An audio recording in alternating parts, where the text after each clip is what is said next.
Денеска владата треба да објави колку пари ќе инкасира во референдумската пропаганда.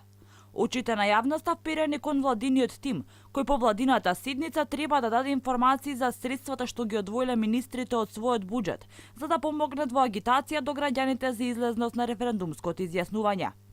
За сега само министерката за одбрана Радмила Шекеринска најави дека од своето министерство на владата на располагање ќе стави сума од околу 1 милион евра пари на граѓаните, идентична со онаа која незината партија ја потроши на последните парламентарни избори, на кои дојде и на власт. Додека пак деновиве ни едно друго министерство не откри дали и до која мера ќе го одврзе кесато. Сепак планирањето на кампањата е во тек. Информациите се собираат и денеска ќе се дефинираат детали од концептот.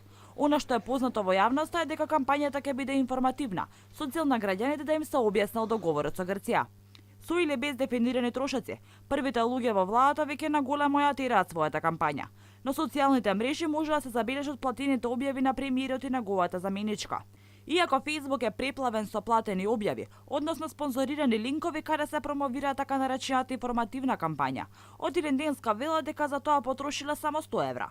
Но онлайн кампања не води само владата и незините челници. Се повеќе зема зама виртуелното движење Бојкотирам кое се шири по социјалните мрежи, а нивните спонзорирани линкови не ги плаќа владата.